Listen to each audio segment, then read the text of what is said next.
하나님의 말씀 봅니다. 구약 성경 스바냐 2장 1절에서 3절의 말씀입니다.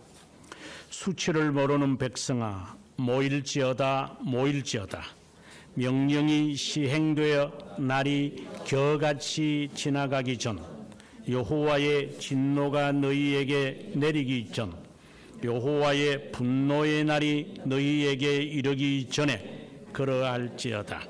여호와의 규례를 지키는 세상의 모든 겸손한 자들아 너희는 여호와를 찾으며 공의와 겸손을 구하라. 너희가 혹시 여호와의 분노의 날에 숨김을 얻으리라. 아멘. 읽은 말씀 가운데 3절의 말씀을 함께 읽겠습니다. 여호와의 규례를 지키는 세상의 모든 겸손한 자들아 너희는 여호와를 찾으며 공의와 겸손을 구하라. 너희가 혹시 여호와의 분노의 날에 숨김을 얻으리라. 아멘. 예수 그리스도에 대한 우리 고백은 그 이름으로 주로 나타납니다. 그 이름을 통해서 그분에 대한 그 고백의 내용이 무엇임을 우리가 알게 됩니다. 여호와의 이름을 망령되이 일컫지 말라라고 하는 제3계명을 통해서도 하나님의 이름을 함부로 사용하거나 잘못 이용을 했을 때 하나님은 그것을 그냥 묵인하지 않으십니다. 이 말은 하나님에 대하여 올바른 지식을 반영하기 때문입니다. 하나님께 대한 어떤 지식을 가지고 있느냐라는 것은 그분의 이름을 어떻게 부르고 있느냐에 달려 있습니다. 예를 들면은 지금은 그렇지 않습니다만은 여러분들이 초창기에 와서 기도할 때 보면은 뭐 앞에 하나님에 대한 호칭을 뭐 만군의 여호와 하나님 뭐 이러쿵저러쿵 해놓고 내용은 만군의 하나님과는 아무 상관없는 내용을 하고 그리고 그 상투적으로 그냥 아버지의 하나님 이렇게 부르면서 기도하는 모습을 저는 많이 봤습니다. 무심코 하나님에 대하여 이 말하는 이 호칭들이 무엇을 의미하는지에 대해서 알고는 하는 것인가? 본인의 이름 잘못 부르면 기분 나빠하면서 하나님에 대하여서는 정확하게 부르고 있는 것인가? 저는 수많은 수천 명 정도 되는 이름들을 외우면서 이제 교회 역사의 인물들을 거론합니다만은 뭐 영어 이름으로 부르든 라틴어로 부르든 그리스어로 부르든 뭐 독일어로 부르든 프랑스어로 부르든 영어로 부르든 아니면 웨일즈 언어로 부르든 그 발음이 좀 다릅니다. 하지만 어떤 이름으로 불러도 그것은 어떤 입장에서 말하느냐에 따라서 의미는 변하지 않습니다. 그는 지역에 따라 다를 수 있으니까. 우리는 기독교라고 하지만 세상 사람들은 한자어를 쓰는 사람들은 그렇게 말하겠지만 영어권에 있는 서양 애들은 그리스도교라고 말합니다. 그리스도교라고 하더라도 우리는 기독교라는 말로 알아듣겠죠. 일본 애들이 예수 믿는 사람을 가리켜서 기리스탄 이렇게 말하더라도 우리는 그게 그리스도인을 말하는구나.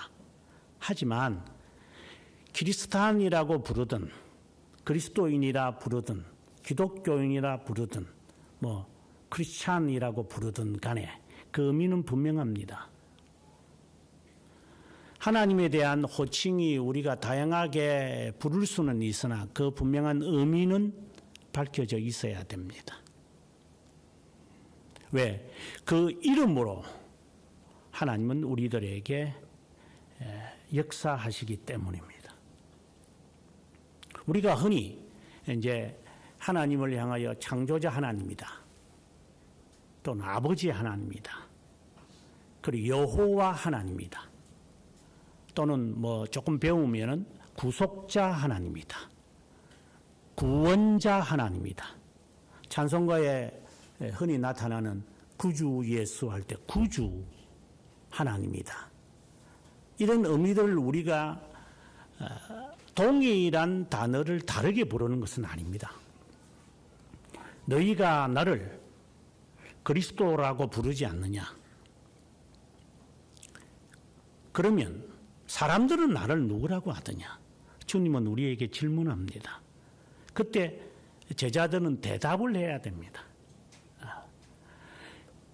다른 동일한 이름을 다르게 발음하는 것이 아니라 하나님의 이름은 다른 경험들을, 다른 면들을 우리에게 말하기 때문에 그 면들에 대한 개념을 숙지하지 못하면 아무렇게나 부르면 되는 것이 그냥 착각을 한다고 볼 수 있습니다. 그 착각한다는 것은 하나님에 대하여 착각한다는 말입니다. 다른 이름을 부르고 있기 때문에. 또한 예를 들어서 이스라엘이라는 사람들의 이름의 뜻은 하나님과 겨루어 이겼다, 이렇게 우리가 해석을 합니다. 거기서 말하는 엘이라는 이름은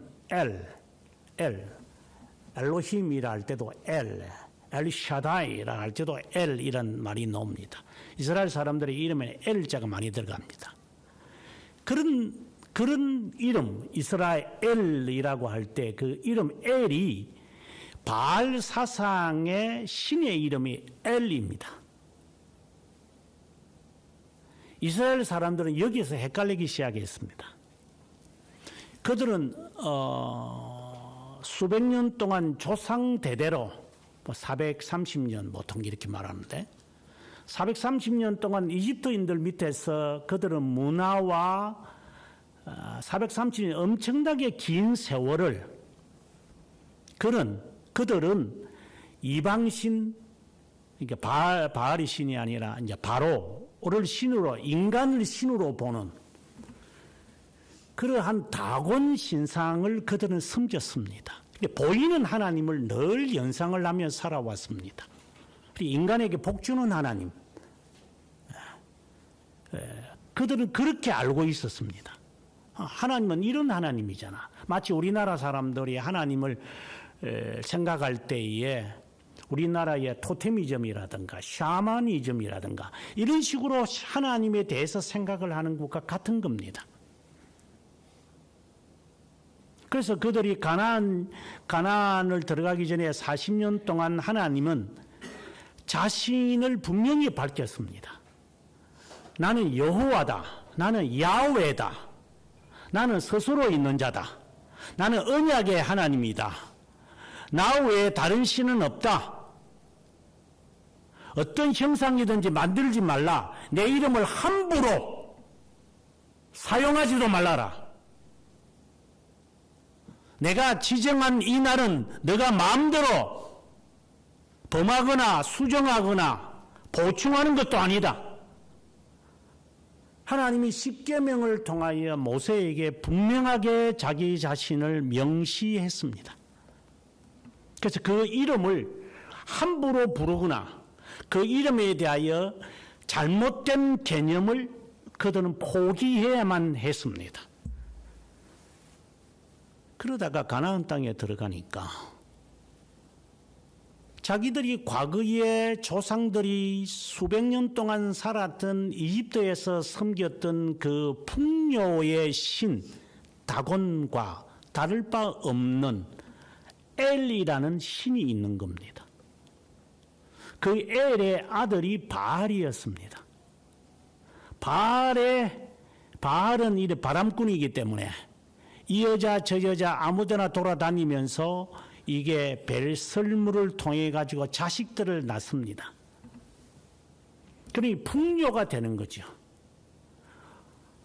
가나안 땅이라는 이 땅에 살는 사람들도 농사를 하는 사람이고, 자기들이 살았던 그 이집트도 농사를 하는 사람들이었습니다. 광야 40년 동안 그들은 농사하지 않으면서 그들은 하나님이 주시는 이런 이적들을 보면서 농사할 게 뭐 있어요?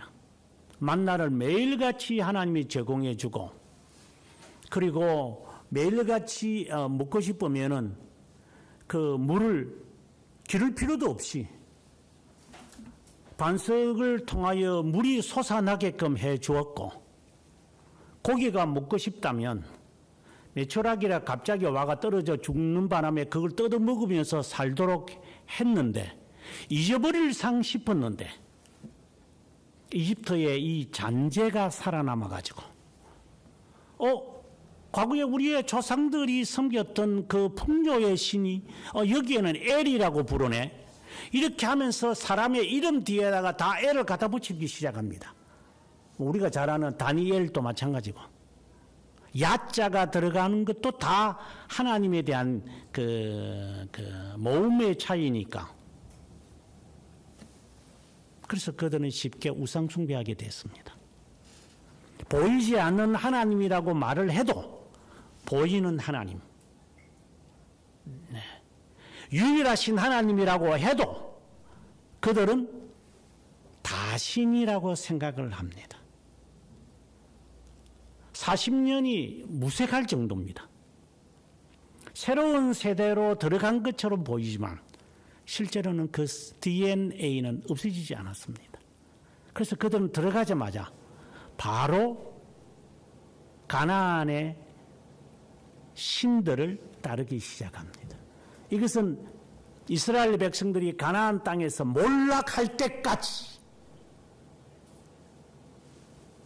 절대로 변하지 않는 신앙이 되오고 말았습니다.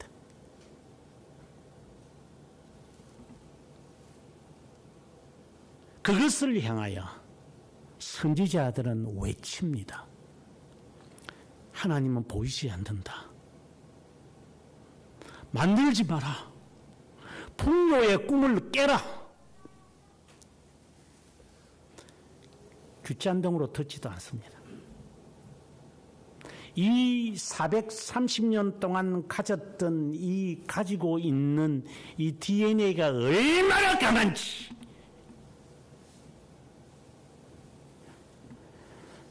하나님의 이적을 아무리 보아도 40년 동안 하나님이 농사하지 않도록 하셨어도 그의 DNA는 그대로 돌아갑니다. 이름까지도 유사하니까 그 이름을 이용해 먹어서 자녀들 이름마다 다 엘이라고 다 갖다 붙여놓고도 실제로는 이방신의 바알의 아버지의 이름을 사용합니다. 뭐 예를 들어 온니엘, 그 바알을 숭배하는 자라는 뜻입니다.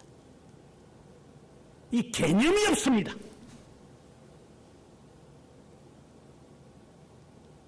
하나님이 어떤 분인지 그들은 모릅니다. 여러분에게 물어보겠습니다. 당신은 하나님이 어떤 분인지 압니까? 자녀들에게 분명히 가르쳐 줬습니까? 어떤 하나님인 것을 가르쳐 줬습니까? 그것에 대해 책임은 집니까?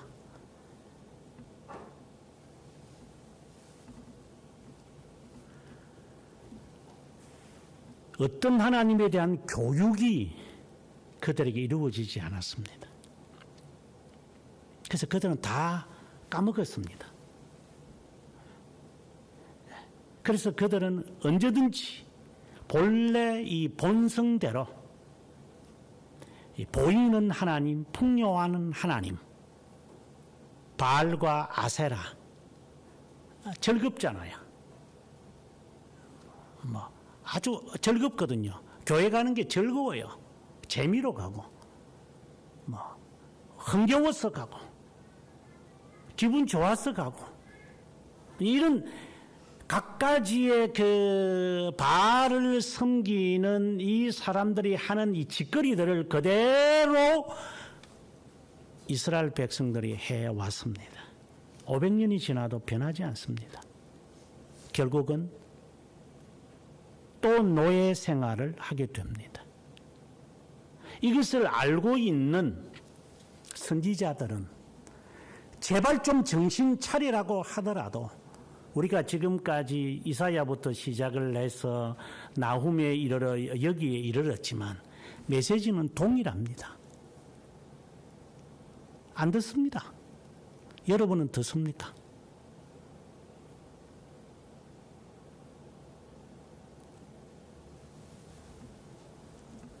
우리는 안 듣습니다. 바꾸어 말하면 당신은 하나님을 더 신뢰하는가? 이 질문밖에 안 됩니다. 하나님을 신뢰하느냐라는 말과 하나님을 더 신뢰하느냐 이게 헷갈리고 있습니다.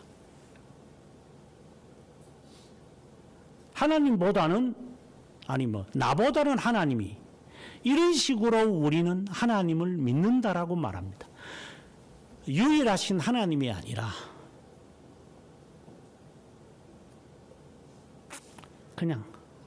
그냥 믿는 겁니다. 이게 제가 한국에 와서 20년 이상을 살면서 배운 조선인들의 신의 개념이었습니다. 안 변합니다. 하나님을 믿는다라는 의미도 모릅니다. 내 주먹을 믿어라. 이제 이런 식으로 말합니다. 신뢰라는 이 말 자체에 개념이 없습니다. 뭘 신뢰하는데? 신뢰라는 개념이 우리에게는 설정이 안 돼 있습니다. 언약의 백성이라는 말을 저는 곧잘 쓰고 그렇게 쓰는 사람들이 이따금 혹 드물게 좀처럼 없지만 언약이라는 이 말의 의미가 뭔지도 모릅니다. 야훼라는 이름이 언약의 하나님을 상징하는 표현입니다. 그래서 결혼을 쉽게 했다가 이혼도 쉽게 하고 그런 것인가? 안 믿을 때 했던 결혼 서약이 그게 서약인 줄 또 생각합니다. 그게 서약이가 장난친 거지.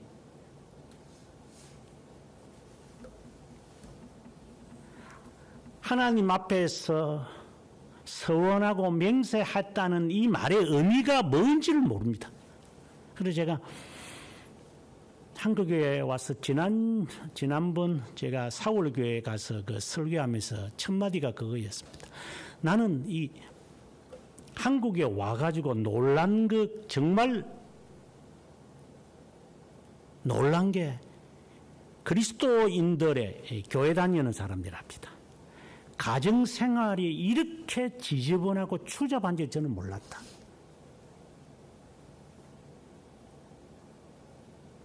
부부관계가 이렇게 정상적이지 않는지는 저는 몰랐다. 내가 참 어리석었죠.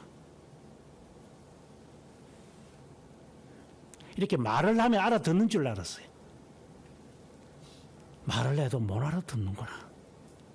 그래서 귀 있는 자는 들으라고. 들어도 모른다는 말씀이 이사야의 말씀이 맞는 거구나. 이제 말씀이 이제 비로소 깨달아진 겁니다. 왜 선지자들이 이렇게 반복하는 거예요? 메시지 동일합니다. 오늘의 이 말씀도 동일합니다. 뭐 다른 게 없습니다. 시대마다 말합니다. 제발 하지 말라고. 근데 제발 합니다.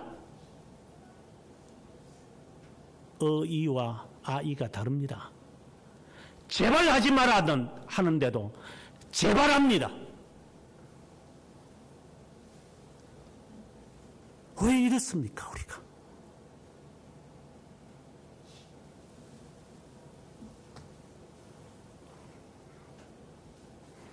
저는 오늘의 이 스바냐의 말씀을 읽으면서 저는 정말 창피스러웠습니다. 요시야 때에 스바냐는 나이가 20대였습니다. 20대 청년이 바라본 그 시기, 이 사람에 대해서 히스기야의 현손이라고 할 정도니까 이 사람은 왕족입니다. 이사야와 같은 그러한 레벨에 있는 수준에 있는 사람입니다. 이 사람이 요시야 때의 시대를 보자. 슬픈 겁니다. 정말 슬픕니다. 저는. 물론 제 자신을 바라보는 겁니다. 어릴 때는 좀 시간이 들면 낫겠지. 이렇게 하면서 제 자신을 이렇게 위로합니다.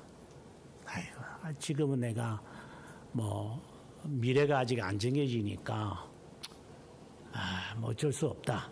뭐 이렇게 자기 셀프 컴포트를 하죠. 내 스스로를 이렇게 위로해 갑니다. 이렇게 합리화를 하죠. 이게 이제 정신병자인데, 정신병자거든요. 자기 위로하는 게, 자기 합리화하니까. 조금 나아지는 것보다도 더 나아지는 게 없습니다. 여러분, 나아질 것 같습니까? 자녀가 크면 괜찮을까 싶다고 그렇게 착각하십니까? 뭐 착각은 자유니까.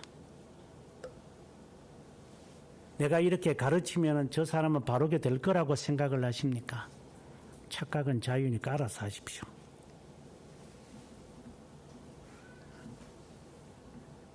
미래에 대해서 아무것도 모르지만 그냥 막연히 좋아질 거라고 이렇게 상상과 허상 속에서 삽니다.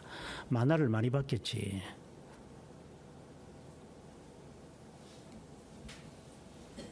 스바냐는 요시야 때의 얘기입니다.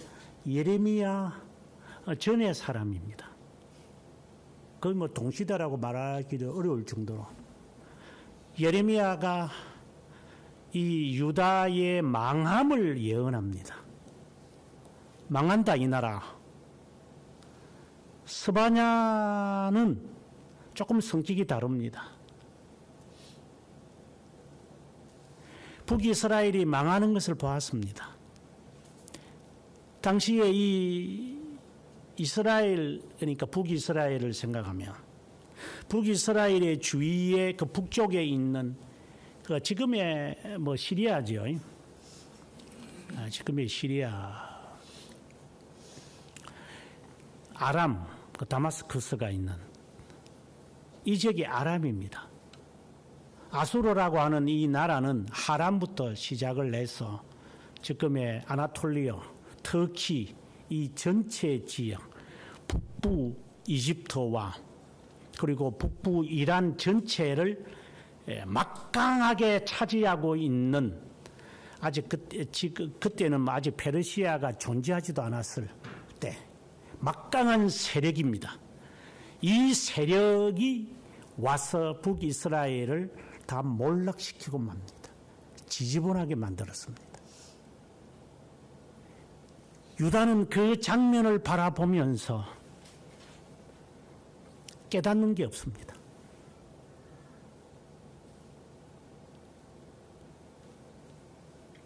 히스기야 때에 아수르가 쳐들어왔습니다. 물론 이 다음의 이야기에 이제 나올 수 있는 사건들입니다만 이 사람들이 회개를 안 합니다. 이 장면들을 바라보는 선지자들은 마음이 너무 아픕니다. 회개를 안 하니까. 이거는 뭐 이렇게 말하면 참 교만한 말이지만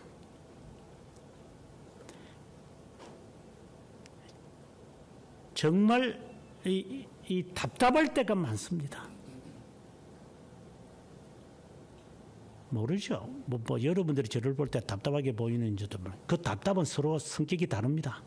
당신들이 바라보는 답답과 제가 바라보는 답답은 성격 자체가 다릅니다. 단어가 같을 뿐이지. 당신들이 바라보는 것은 덥덥한 거고 제가 바라보는 것은 답답입니다.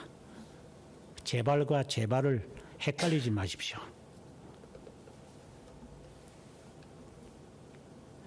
얼마나 마음이 속상했을까.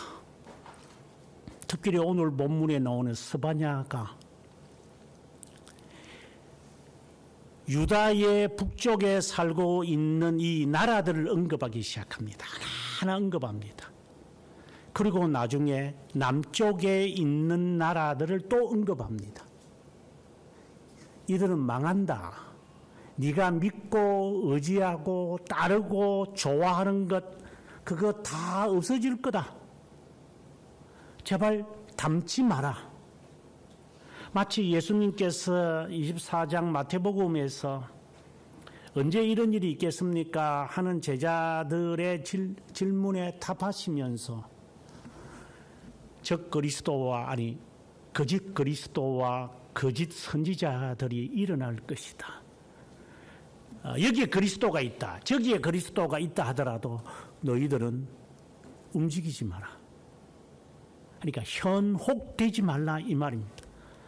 한국 교회를 보시면 잘 알 겁니다. 현혹되어 가지고 수많은 사람들이 물론 다 똑같이 정신 차린 사람들은 제대로 알아차리고 그 자리에서 일어서서 도망쳐 나오겠죠. 라합처럼.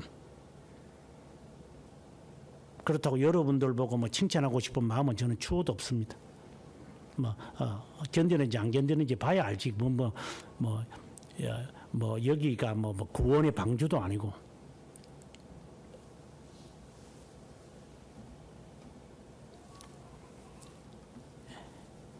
여러 소문들이 날 것이라고 주님은 말씀합니다. 전쟁과 기근과 난리와 지진과 흑암이 일어난다. 이런 것을 너희들이 보글랑 주님께서 주님의 재림이 가까웠다는 것을 알아라. 이 말은 천지 개벽이 일어나서 이제 주님이 이제 실제적으로 임할 때가 다 됐다. 이 말을 하는 게 아닙니다. 만약에 그런 말을 하고 있다고 한다면은 100% 돌아서시기 바랍니다.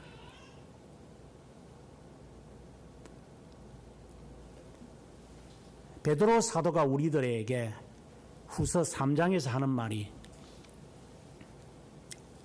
과거에도 주님이 오실 거라 했는데 지금도 안 왔어. 라고 하는 자들에게 그 베드로가 이런 말씀을 합니다. 하나님에게는 하루가 천년이고 천년이 하루 같은 이 한 가지를 잊지 말라. 영원하신 분을 말합니다. 너희처럼 잘못 말하는 거짓 선지자들의 말에 현혹되어 가지고 시한부 종말론에 빠져서 이리저리 방황하는 자들 어리석지 말라. 너하고 성격이 맞나? 프로레타리아 혁명이 일어나면 맞을 것 같아? 이런 자기가 갖고 있는 이 잘못된 이 사상과 교회가 접붙임이 되니까 이게 폭발해 버립니다. 이제 이게 불만을 갖고 있는 자들이 교회에 오는 사람들도 있으니까 마치 여기가 구원의 방주처럼 교회가 이거는 좋아야 되고 즐거워야 되고 감사해야 되고 사랑이 항상 풍성해야 되고 어디서 얼어 죽을 같은 말은 어디서 주워 들어가지고 교회는 그래야 된대요. 지가 만든 우상들을 만들어 놓고 교회는 구원의 방주가 아닙니다.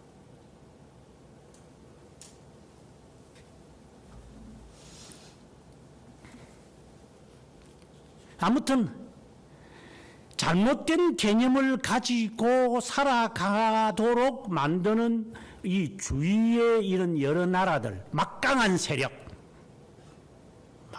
그는 다양합니다.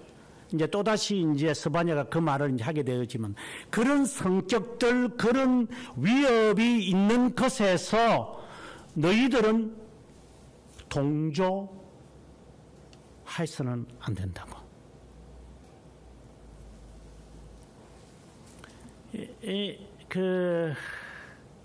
여기 지금 스바냐가 20대라고 제가 했는데, 지금 20대들을 보면 제가 잘 알게 됩니다만은 20대들은 사실상 판단의 기준이 별로 없는 애들입니다. 아니, 요즘이 그런 것 같아요. 네. 요즘 애들이 더욱더 상대적입니다, 이거는. 제가 미국에 살 때 아이들의 요즘이랑 이게 조선만 제가 말할 때입니다. 그들은 벌써 이 독립이라는 것을 갖는 자들입니다. 제가 여러분들에게 사랑이라는 말을 의무로 바꾸어라 이런 말을 했습니다. 언젠가 이런 말을 했다고 제가 여러분에게 말했지만, 이제 사무엘이 직장을 다니니까, 그래서 제가 야, 너 직장을 다니니까 이제 엄마한테 용돈 좀 주고 해야 되지 않냐? 이러니까 이놈이 하는 말이, 왜 내가 어머니한테 용돈을 줘야 하느냐고. 그래서 제가 기분 되게 나쁘죠. 야, 임마, 니 한 달에 임마, 그 몇백만 원 받는 거, 그거 엄마한테 조금 주는 게 뭐 어땠어? 뭐 우리나라에서는 뭐 첫 봉급 받으면은 뭐 어머니에게 뭐 송내일을 사다 준다더라. 뭐 이런 말을 하니까. 저보고 화를 내면서, 아빠가 있는데 왜 내가 어머니한테 용돈을 주느냐고. 엄마, 네 자식이니까 주지. 엄마한테 해야지 하니까. 아빠가 없으면 내가 어머니를 내가 도와드릴게. 아빠가 멀쩡하게 있는데 왜 내가 거기에, 여러분 이게 이해가 안 되는 말이죠. 이 조선 사람들은 이해가 안 될 거예요. 저도 당시에 이해가 순간적으로 안 될 정도였으니까. 아빠가 책임져.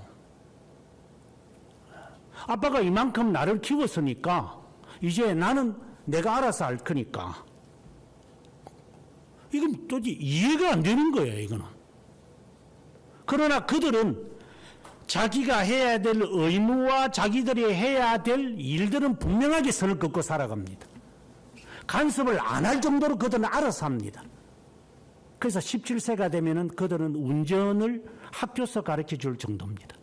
그래서 자가용을 갔습니다. 근데 조선 애들이 17살, 18살 돼가지고 투표하겠대요. 물론 그렇게 할 자격이 있는 애들이 몇 퍼센트는 있겠지. 그들의 17세와 우리의 17세가 같은 줄 알아요. 이 질이 다릅니다. 그들의 20세와 우리 20세는 질이 다릅니다.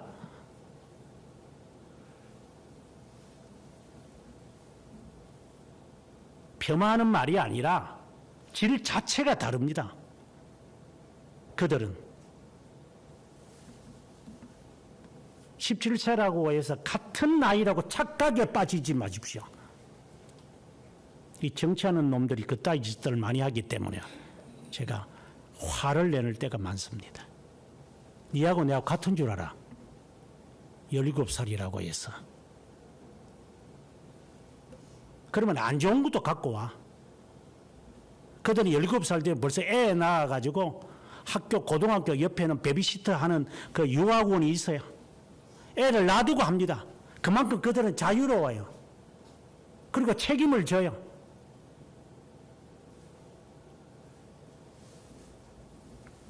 우리는 그것만 이제 바라보고 판단하겠지. 개뿔도 모르는 것들이. 꼴랑 살아도 10년도 안 산 것들이.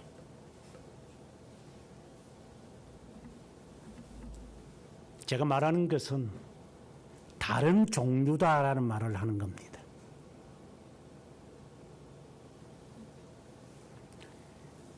스바냐가 20대 때 바라봤을 때의 이 나이는 우리가 지금 20대라고 하는 아이하고는 질이 다르다라고 하는 말을 제가 하고 싶은 겁니다. 왜 이 나라는 이 모양인가? 망했는데도 그것도 모르나? 그럼 정신 차려야 되잖아. 안 차리는구나. 그래서 예레미야나 이사야가 했던 말씀을 다시 반복합니다. 그래서 오늘의 이 말씀은 회개하라는 말씀에 초점이 나와 있으면서 이제 핵심은 그거죠. 그런데 접근하는 방법이 조금 다르게 나타납니다. 1절부터 이렇게 말합니다. 수치를 모르는 백성아. 그러니까 쉽게 말하면 뻔뻔한 자들아 이 말입니다. 뻔뻔한 자들아. 모여라 모여라 이렇게 말합니다. 모여야 할 이유에 대해서는 이제 3절에서 말합니다마는 모여라 이 말은 촉구하는 말입니다. 일단 와서 들어라. 마침 빌립이 이제 친구 나다나엘에게 하는 말처럼 와서 봐라. 오고 와서 한번 해봐요. 이거 이제 회개를 촉구하는 하나의 표현들이에요. 너는 어떻게 나사렛의 훌륭한 사람의 선지자가 나겠느냐, 메시아가 나겠느냐 하는 그런 생각만 하고 있지. 한번 와서 만나봐. 이제 이런 것이죠. 그래서 이 나다나엘의 사고가 바뀌게 됩니다. 당신은 틀림없이 메시아입니다. 이 사고가 바뀌는 거죠. 이거는 하나의 회개를 말합니다. 바꾸어짐을 말합니다. 어떻게 회개해야 합니까? 이렇게 이제 해석이 된다면 2절에 전에 해라. 지나가기 전에, 내리기 전에, 이르기 전에 그렇게 해라. 이는 시간이 있다라는 말입니다. 앞서 제가 말할 때, 좀 크면 좀 나아지겠지. 우리도 좀 형편이 좀 나아지겠지요. 안 나아집니다. 나아지는 사람 없습니다. 착각에 정신병자 되지 마십시오. 나아지는 거 없습니다. 나아질 거라고 기대는 자유입니다. 그 착각은 알아서 하십시오. 그럼 저하고는 상관없으니까. 하지만 착각입니다.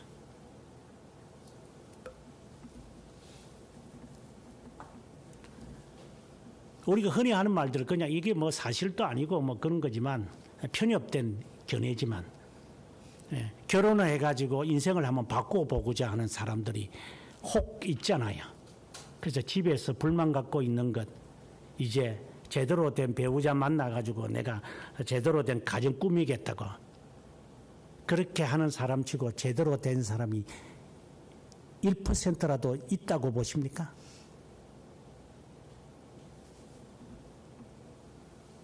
대물림입니다. 대물림. 그렇게 막연한 1%도 안 되는 그 막연한 것에 우리는 기대를 겁니다. 안 일어납니다. 저건 냉정하게 말하죠. 꿈 깨라. 저 사람을 통해서 뭐 내가 어떻게 착각에 빠지지 마라. 우리가 보통 하는 말이 키 작은 사람은 키 큰 사람하고 결혼하고 싶다 그러고 그 애 놓을 때는 저 키 큰 사람 됐으면 좋겠다 뭐 이런 사람 그런 이제 그냥 우스꽝스러운 말들을 합니다만 얘는 아직 자연 법칙을 모르는구나. 배우자를 이용해 먹어. 이용할 게 없어서 배우자를 이용해 먹어. 돌파구를 배우자로 삼아 사악한 마음이 벌써 들어있는 거잖아요.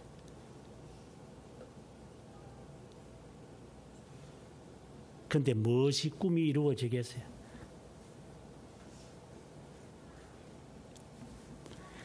전에 하라는 말이 시한부라고 하는 말입니다. 내리기 전에, 지나가기 전에, 이르기 전에, 지나고 나면 못합니다. 안 됩니다. 할 수도 없습니다. 다 때가 있는 겁니다. 제가 늘 하는 말대로 10대는 10대 때 배워야 할 게 있고 해야 할 일이 있습니다. 그걸 배우고 20대로 가야 됩니다. 뭘 배울 건데 10대 때?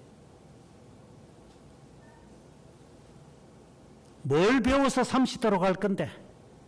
나이만 처먹나? 나이만 처먹지 이제. 가만히 있어도 주어지는 게 나이니까. 주민등록 몇 년생입니까? 어쩔 수 없지. 인생 그따위로 사는 거지.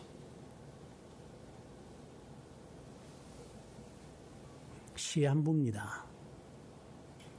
회개의 초청도 더 이상 없습니다. 하나님이 자녀에게, 여기서 이제 좀 있으면 나옵니다만, 하나님의 자녀에게 외치는 것을 하나님은 그를 회개하라고 촉구하시죠. 촉구하십니다. 근데 하나님의 자녀는 그 목소리를 듣고 돌아옵니다. 그건 당연한 겁니다. 지금 여기서 하는 이야기는 부끄러움을 알지 못하는 자들아, 이 파렴치한 자들아, 마치 외식적으로 뭔가를 하려고 하는 것처럼 일어났던 자기를 속이는 이 사람의 모습을 지금 우리에게 이야기하는 겁니다. 그래서 신학자들은 이렇게 해석을 합니다. 모일지어다라는 말은 문자적으로는 gather together 이 말이죠. 함께 모이자. 하지만 이 말은 너 자신을 삼켜라 라는 말이다. 좀 더 정확하게 표현을 하면은 너 자신을 점검해라. 네 심사를 한번 다듬어 봐라. 이 말입니다. 그렇게 해석되어져야지 이제 뒤에 이제 스바냐의 말씀을 이해할 수 있습니다. 이게 모이라. 이게 우리가 그 미스바 대성회로 모였다는 이 자체 모이기를 패하는 자가 되지 말라는 말씀이 단순히 모이라는 게 아니라 회개하라는 말입니다. 너 자신을 한번 자세하게, 그 영어에 look into라는 말이 있습니다. look into yourself. 너 자신을 한번 자세하게 이렇게 분해해가지고 너 생각과 너의 사상과 너의 가치관과 너의 부모관과 너의 세상을 바라보는 것과 너의 습관과 이 모든 걸 하나씩 다 살펴봐라 이 말입니다. 미련한 놈들이 꼭 돈 가지고 따집니다. 너는 100만 원 벌고 나는 1000만 원 번다. 그거 가지고 자랑 삼습니다. 미련한 놈.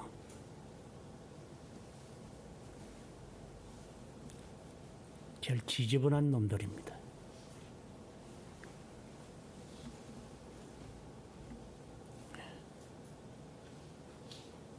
직업을 가지고 인격을 논하고 있어요. 가난하게 살아도 좋다. 거짓되지는 말자. 내가 그걸 보여주마. 자녀에게.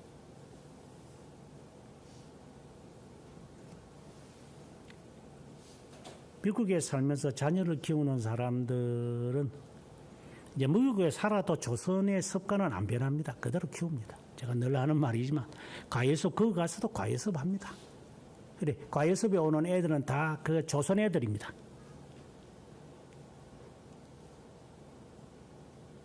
참 안 변하는 게 조선인들이다.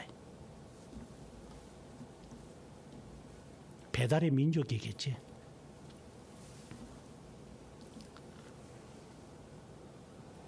그래서 이 부모들은 열심히 일을 해야 이제 그들이 자녀를 먹여 살립니다. 그러니까 이 자녀들을 보는 것은 새벽에 나갈 때 그리고 저녁에 올 때만 자녀를 봅니다. 그래서 자녀가 어떻게 자라나는지 모릅니다. 그래서 이놈들이 지금 마약도 하고 막 그냥 지금 이 한인들의 자녀들이 마피아가 생겼다라는 말을 이미 여러분 많이 알고 있을 겁니다. 왜? 저는 생기고도 남았어. 하는 짓거리들을 보면. 그래서 이 애들이 원하는 대로 해줍니다. 그렇게 해줄게. 17살의 이놈들은 아까도 말씀드렸지만 이게 드라이버 라이선스를 땁니다. 그럼 자동차 퍼뜩 사줍니다. 돈이 있으니까. 벤바우 같은 그런 차 그냥 사줍니다. 그러면 이만은 그거 들고 그거 운전하고 다니면서 이 집 저 집 하면서 이 집 저 집 하면서 돌아다닙니다. 뭐 전짓하는지 모릅니다. 마약을 하는지 뭘 하는지 이것들이. 그러나 나중에 뒤통수 칩니다. 저는 그런 것을 숱하게 봤습니다. 여러분은 거짓거리 하지 마십시오. 자녀들을 내팽개치지 말라고 돈으로 자녀를 싸려고 하지 말라 이 말입니다. 자녀에게 신임을 하십시오. 양심으로 살아가야 돼. 떨어져도 좋고 안 가져도 좋고 가난해도 좋지만 바르게 사는 거야. 부끄러워하지 마. 새빵살이 하는 거 이게 자랑스럽다. 나는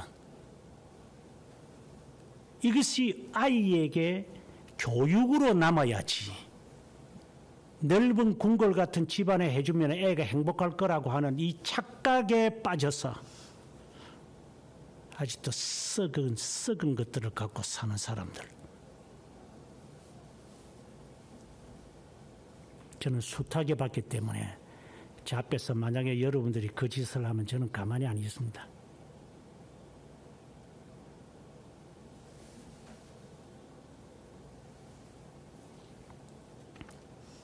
자기를 점검하라. 낱낱이 하나하나씩 뜯어서 살펴봐라. 내가 이거 맞는 것인지, 내가 이래도 살아도 되는 것인가. 그것은 시한부다. 이 말을 먼저 하는 겁니다. 그러고 난 다음 3절에 여호와의 규례를 지키는 세상의 모든 겸손한 자, 하나님의 선택된 자를 향한 겁니다. 야훼의 규례를 지키며 세상에서 비참하게 살아가는 자들아.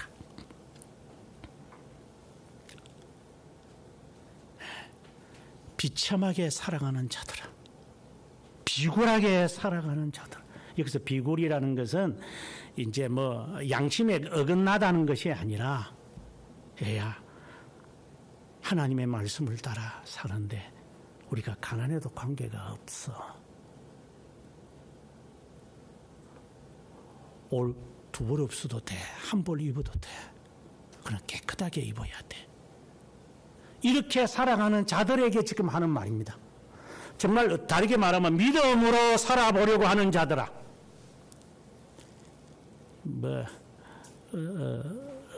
사람들은 이 말에 대하여 왜 그렇게 신앙생활을 해야 되느냐라고 하는 말을 듣는다고 이야기를 제가 들었지만, 그래 니같이 살게 만들까?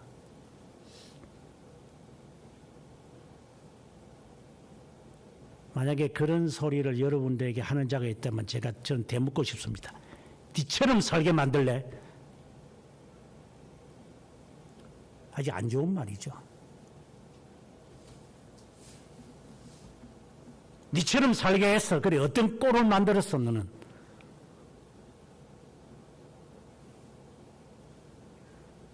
아주 안 좋은 말에 대한 안 좋은 말이지만 그만큼 제 마음이 격노해 돼 있다 이 말입니다.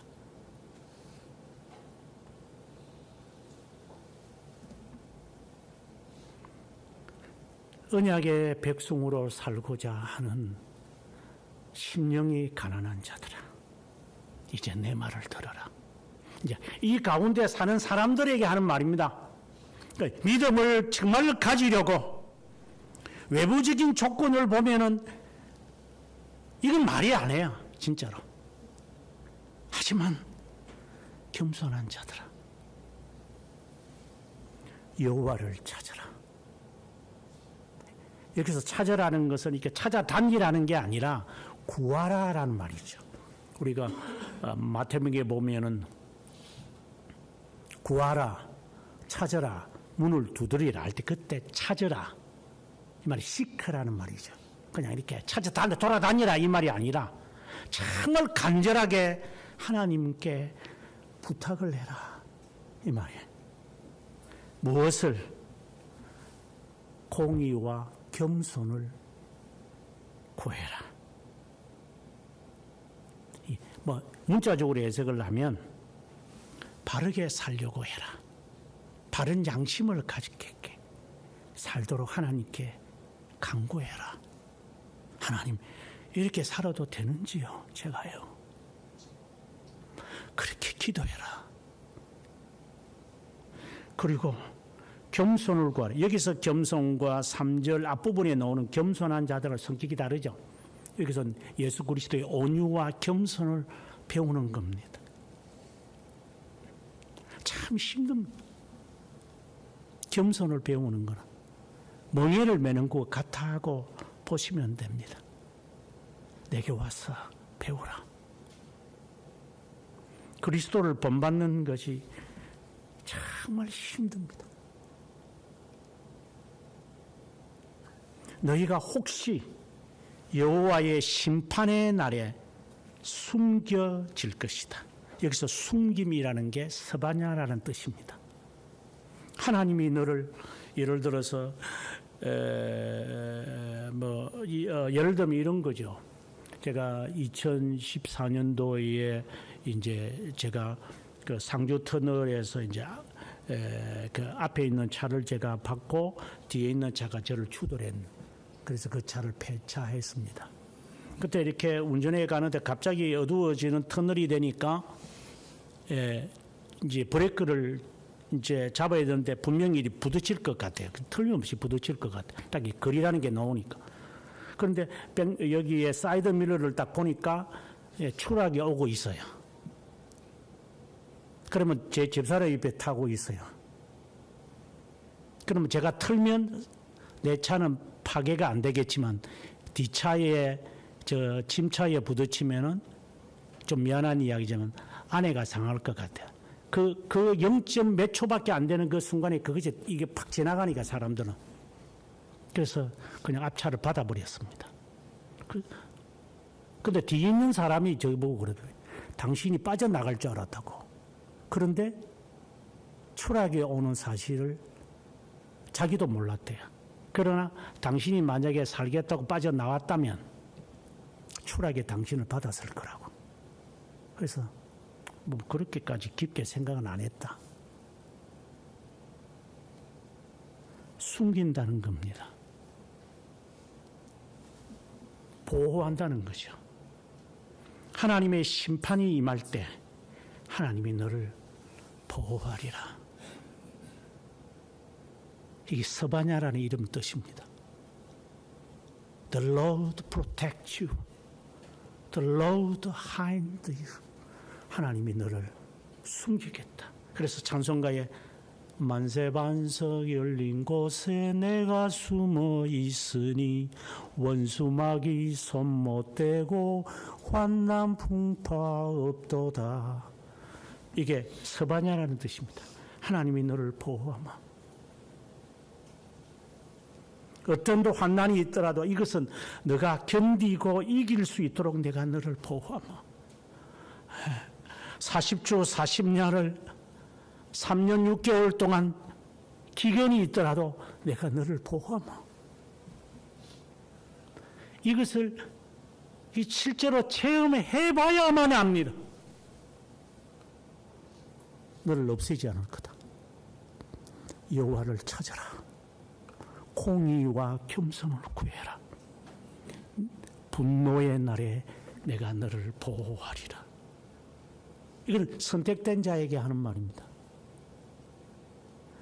그러면서 이제 찾으라고 했으니까 하나님을 찾고 하나님께 간구하고 하나님을 의지해야 하는데 이제 그 다음부터 이들이 그 세상의 모든 겸손한 자니까 이 세상에 살고 있는 이 사람들이 가지고 있는 이 겸손과 공의를 따라 살아가야 되는데 이게 붙어 있는 이 더덕더덕 붙어 있는 것들이 있어. 이제 그것을 하나하나 지적하기 시작을 합니다. 4장 1절에 가사, 아스글론, 아스돗, 에글론, 블레셋의 대표적인 도시들을 말합니다. 이들은 해변에 있습니다. 그래서 언제든지 풍요합니다. 그래서 과거에 지금은 그렇지 않습니다만 과거에 여수 가서 돈 자랑하지 마라 라는 말이 여수 가보니까 알겠더라고. 풍요하더라고. 이렇게 늘 배만 타고 나가서 얻을 수 있으니까. 왜 적도에 사는 사람들이 가난합니까? 항상 풍족한데 농사할 필요도 없어요. 이것들은 나무가 항상 있으니까 이게 사시사철. 그러나 북쪽에 있는 사람들은 한 3개월, 2개월만 따뜻하고 오면 다 추우니까 먹을 게 없어. 그래서 침략을 하고 그들이 먹고 살기 위해서 그들이 개발해 내어지는 것들이 있잖아요. 그래서 북쪽에 있는 사람들이 잘 살죠. 남쪽에 있는 사람들이 게을러 빠져가지고 이것들이 풍요하니까. 그래, 옷도 걸치지 않아 이것들은. 벗고 살아도 돼.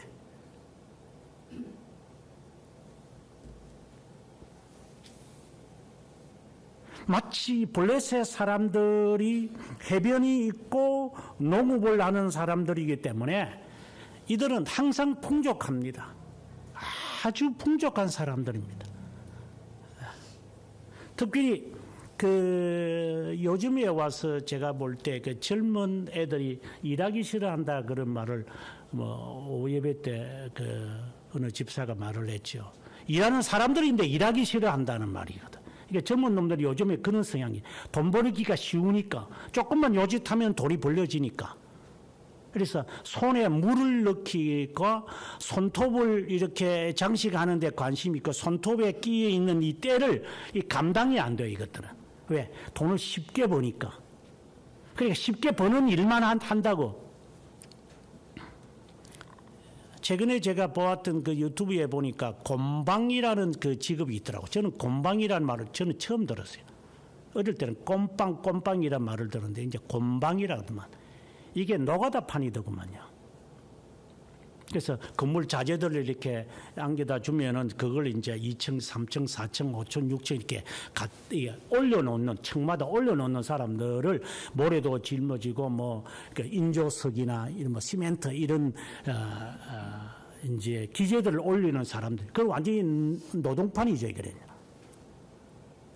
근데 그 사람들이 물론 몇 퍼센트인지 모르겠지만 이 사람들이 하는 말이 한 달에 적어도 많이 벌면 1,000만 원, 적게 벌면 600만 원 번다 그러더라고.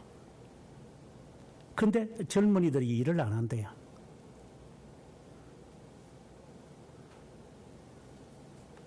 그런 일을 하기 싫다는 거예요. 앉아가지고 사무실에 앉아서 일하고 싶지.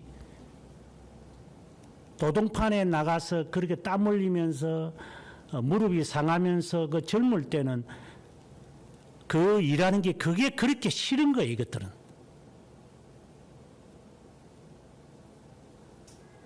요즘 20대들이 그따위 짓을 한다 이 말입니다.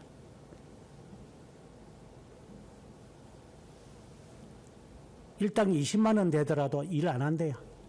그래서 언젠가 제가 교수 생활을 할 때 어느 놈이 저보고 교수님이 쓰신 가책자 책을 다 사고 싶습니다. 이래서 야 인마 거기 돈이 15만 원이다.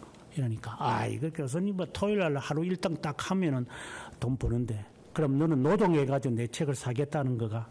예. 너는 되먹은 놈이다. 너 그대로 살아라. 너는 된 놈이다. 일을 해서 땀을 흘려서 돈을 벌겠다는 게 그게 된 놈이다. 일확천금을 누리겠다. 되지도 못하는 것들이 꿈만 빠져가지고 사무실에 앉아서 일하는 것이 그렇게 물론 그 자체가 직업 자체를 귀천을 따지겠습니까만은 거기서 선호하니까 문제라는 거죠. 지금도 일할 사람이 있어. 일할 곳이 있어. 안 해, 이것들이. 저도 한 두 번 정도 제가 대학에 장학금을 받으면서 공부를 주로 했지만 2번 정도 제가 장학금 못 받은 때가 있어요. 이렇게 턱없이 부족할 때 2등, 3등을 하면은 이제 반액밖에 안 주니까. 그러면 이제 노동판에 가서 일한 적이 있어요. 한 3번 정도. 그때 일했을 때 15,000원을 주더라고. 하루 일당을. 제 경험이 그렇게 중요하겠습니까만은 돈 없으면 밖에 가서 노동이라도 해서 등록금 내면 되지! 이것들이 부모에게서 돈 받아서 공부하겠다는 이 썩어 빠진 것들이 때문에 국가의 세금이 얼마나 손해보는지, 세금 내지도 않은 것들이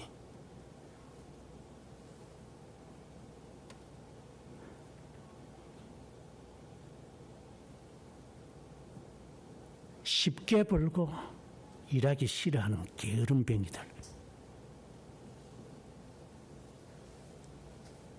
또 부모도 마찬가지고,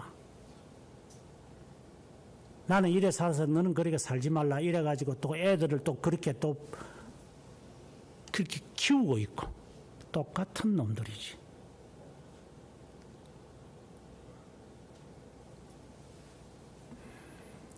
이런 풍부에 빠져 있는, 이 풍요에 빠져 있는 블레셋이 너희들을 보고 너희들을 보고 비난을 했겠다. 하나님 가만히 안 둔다. 이제 이 말이거든. 이게 하나의 복수죠. 하지만 근본적인 의미는 네가 블레셋을 따라가지 않았느냐, 이 말을 지금 스바냐가 하는 겁니다. 두 번째로 8절에 보면 모압과 암몬을 말합니다. 그들이 너희를 보고 비방했고 조롱하는 말을 내가 다 들었다, 이 말씀을 합니다. 그래서 모압은 소돔 같고 암몬은 고모라 같이 망할 것이다. 찔레와 소금 구덩이가 되어 영원히 황폐하게끔 만들어 버릴 것이다. 이 말은 겸손하고 비굴하게 사는 사람, 비굴하다는 말로 좀 더 비천하게 사는 사람, 이게 믿음을 지키려고 정말 이게 외적인 것만이 아닙니다. 이게 다양한 게 정말 참고 견디는 것이 정말 힘든 일입니다. 오해를 받으면서도 능청맞게 살아가는 거 쉽지 않습니다. 개뿔도 알지 못하는 소문 듣고 와가지고 조잘거리는 것들.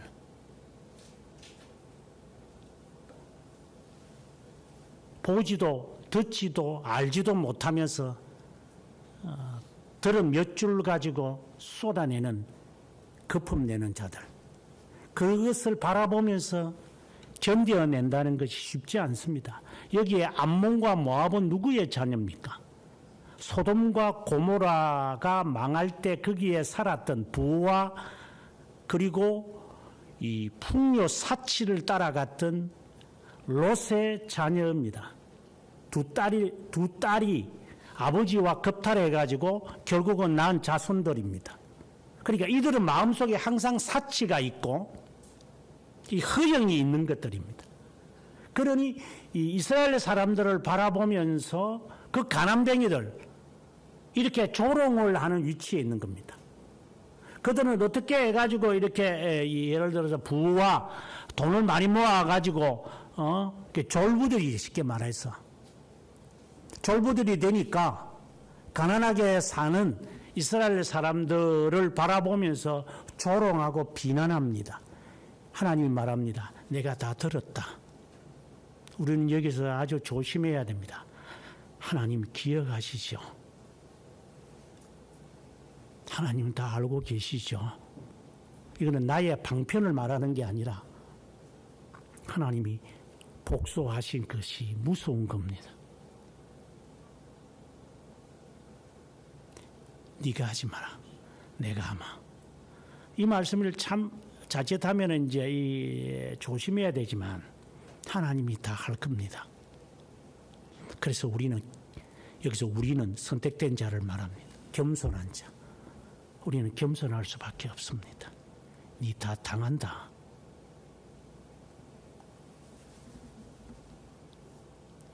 하나님의 선택된 자가 아니면은 안 당한다고 제가 그랬습니다. 왜? 지옥에 들어갈 건데 그거 시험에서 뭐 할 거냐고 제가 반복해서 말합니다. 하나님이 다행으로 넘길 것 같죠? 다행이라는 게 없습니다. 어떤 사람이 그 건강 강의를 하는데 이런 말을 합니다. 그 의사인데 조금 다른 의사 같아요. 보통 의사들은 지 전공만 갖고 이렇게 까불까불거리는데 이 사람은 그렇지 않는 것 같아요. 그래서 쭉 끝까지 한번 들어봤습니다. 네 가지를 신경을 써야 된다고 그러더라고요. 그 하나는 자기들이 이 호흡, 마치 엔진과 같은 거죠. 이 심장이 튼튼해야 된다라고 하는 것입니다. 동시에 두 번째로 대퇴근처럼 이 허벅지가 굵어야 한답니다. 이것이 약하면 반드시 병이 도래한답니다. 어느 날 갑자기 온답니다, 이게. 20대 후반부터 시작합니다, 이게. 일반적으로 그렇게 합니다. 까불다가는 다 당한다 그럽니다. 세 번째는 유연성이라 그럽니다. 저는 그 말을 두고 제가 뜨끔했습니다. 유연성. 그래. 나는 달리기만 하고 근육만 있으면 되지. 그거가 되는 게 아니야. 유연성이 있어야 돼. 그래서 요가나 뭐 필라테스나 이런 것들이 또 유행하겠죠. 또 그것만 갖고도 안 되죠. 그래서 앞에 있는 두 가지를 해야 됩니다. 어떤 사람은 뭐 저도 마찬가지지만 앞으로 숙이라고 하면은 이게 손끝이 제 발끝에 안 닿습니다. 이거는 엄청나게 문제가 있는 겁니다. 저한테도. 그래서 제가 뜨끔했다는 겁니다. 이 반드시 탈난다니. 그 다음에 허리입니다. 허리의 힘이 약하면 어떤 일도 못한다. 이러다가 한번 넘어지면은 이제 그는 이제 대형 사고 치는 거죠. 근데 누가 이 네 가지를 균형 깊게 하는 사람이 여러분은 하십니까? 할 거라고 생각하죠. 나에게는 안 닥칠 거라고 생각하시죠. 그 의사가 그러더라고. 다들 그래 생각합니다. 한번 당해보면 이제 압니다. 그러나 이 꼬마들 보고 하라고 한다도 하겠어요? 안 하죠. 사람은 그렇다 그러더라고. 그래서 일을 당하는 거라고.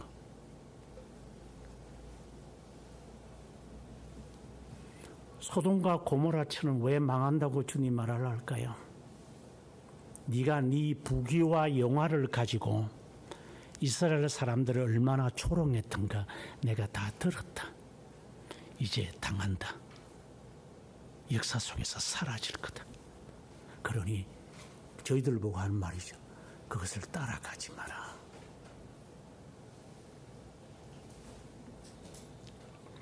10절에 이런 일을 당할 것은 그들이 만군의 하나님 여호와의 백성에 대하여 교만했다. 여호와가 그들에게 두렵게 되어 세상 모든 신을 쇠약하게 하리니 이방의 모든 해변 사람들이 각각 자기 처소에서 여호와께 경배하리라. 이거는 살려달라고 애원하는 겁니다. 그러고 난 다음 12절부터는 남쪽에 있는, 여기서 구서는 에디오피아를 말합니다. 그리고 니느웨, 지금의 이란을 말합니다. 이들을 또 의지하는 사람들, 에디오피아의 지금은 뭐 가난한 나라가 되었습니다만은 당시에 솔로몬에게 인사를 할 정도로, 그리고 오순절 그때 사도행전에 있는 말씀처럼 그 내시의 그 시종이 올라올 정도로 에티오피아는 아주 그 부강한 나라였고 막강한 나라였습니다. 그리고 풍족한 나라였습니다. 그 상류 나일강에 있었기 때문에 언제든지 이렇게 먹을 것을 구할 수 있는 나라, 뭐 이런 나라. 이제 그러니 그들을 의지하는 사람. 그러니까 쉽게 말하면 지금 블레셋도 그렇고 모압도 그렇고 지금 구소도 그렇고 니느웨도 그렇고 다 그 풍요함을 따라가는 너희들. 우리에게 돈이잖아요. 돈을 주면 뭐든지, 제가 지난주에도 그 말했지만 돈을 주면 누구든지 다 넘어갑니다. 몸까지도 팔아먹는 세상이니까 사람까지도 죽입니다.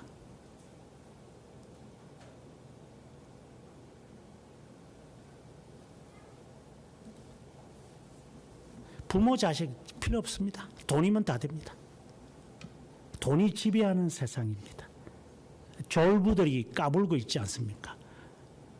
뉴스를 들으니까 그 테슬라의 주인이 이제는 뭐 2인용 그 무인 자동차. 그래서 제가 집사람한테 그랬습니다. 이 미친놈 진짜 무인 자동차 만들어서 뭐 할 건데 인마.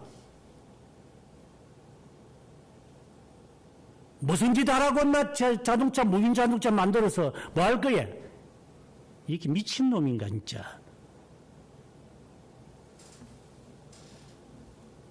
정신없는 놈 같아 이놈도.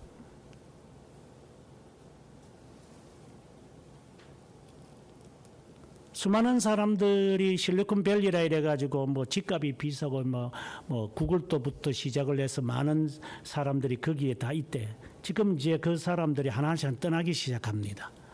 이미 시작했지만 뭐 그걸 가지고 내가 무슨 말을 하겠다는 게 아니라 불을 쫓아가는 사람들의 결말을 말하는 겁니다. 경고죠. 이런 일을 당하기 전에 여호와를 찾으라고 이절에 하신 말씀과 같은 겁니다. 이는 경고입니다. 하나님의 자녀들에게. 이를 보고 난 다음에 깨닫지 마라. 말을 할 때는 들어라.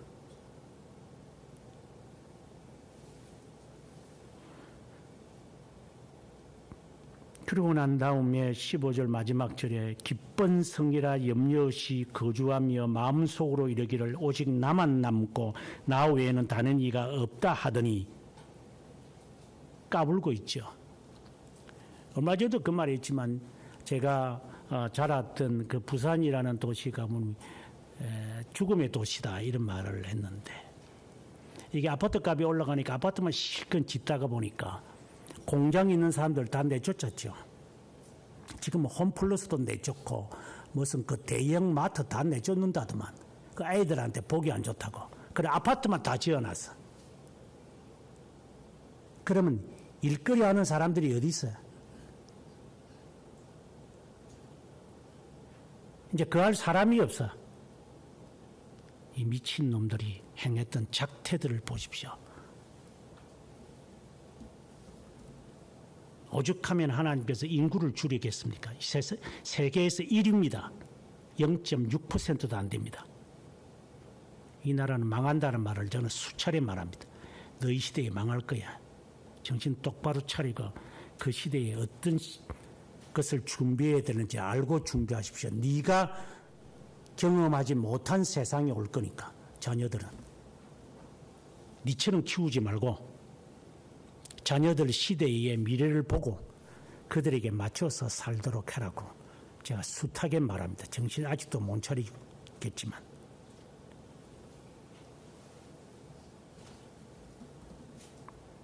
제가 미국으로 유학을 간 이유, 가장 큰 이유는 한국의 미래상을 보기 위해서 갔습니다. 저는 하나님께 감사합니다. 아, 세상이 이렇게 가겠구나. 자녀관과 부모관과 신앙관과 가치관을 이렇게 해야 되겠구나. 이게 이 나라가 가는 길에 30년 후의 모습이겠구나. 그 이유는 모르겠습니다. 저도.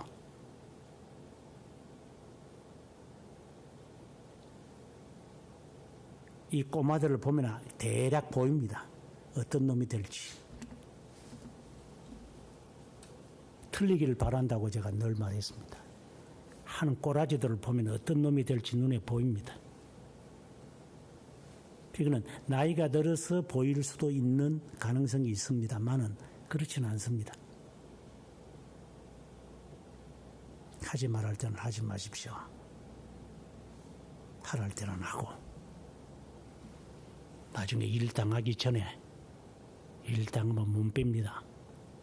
하나님의 경고입니다.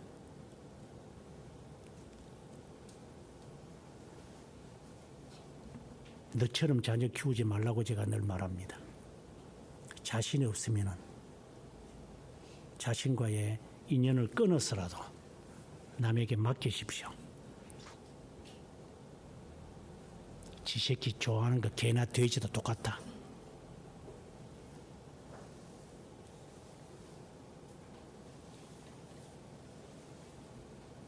황폐하여 들짐승이 엎드릴 곳이 되었는고 지나가는 자마다 비웃으며 손을 흔들리로다.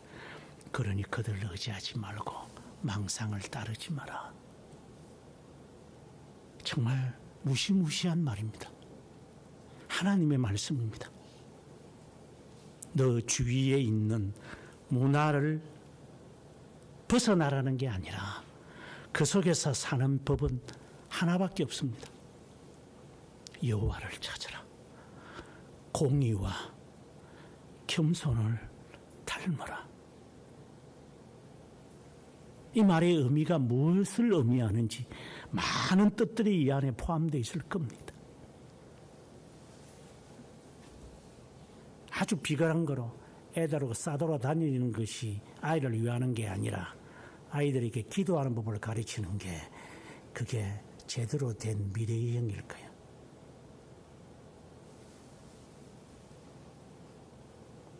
앞서도 말했지만 자녀들한테 뱀바울을 사주는 게 자녀인 줄 아는 한국 사회, 미국의 아이들은 썩어져 가고 있는 모습들입니다. 그렇게 안 키우려면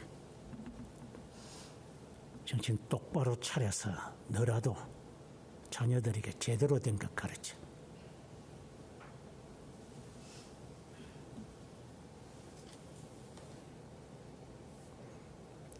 내가 바라보았던 것을 따르려고 하지 말고 하나님 앞에서 온유와 겸손을 구할 때 하나님이 그때마다 하시는 지혜가 있어요. 하나님 어느 길로 택해야 할까? 어느 줄에 붙어 있어야 될는지, 그리고 어떤 일을 해야 될는지 하나님 지혜가 없어요. 저는 가방끈도 별로 길지는 않지만 지혜를 주십시오. 하나님. 솔로몬이 기도할 때 하나님이 너는 부와 장수 일반인들처럼 구하지 않았으나 내가 너희에게 모든 것을 더해 주마. 물론 그 후에 솔로몬이 변화된 모습이 있어서 안타깝지만 그 마음은 정말 순결해. 여러분 기도할 때 그렇게 하세요. 하나님 지혜 주십시오. 순종하는 온유한 마음을 주세요. 그리고 하나님 외에는 제가 신뢰하는 게 없습니다. 그래서 당신의 인도를 따를 겁니다. 그 어떠한 비난과 조롱과 교만이 있더라도 상관하지 마십시오. 예상하지 마시고 하나님 안에서 만족하시기 바랍니다.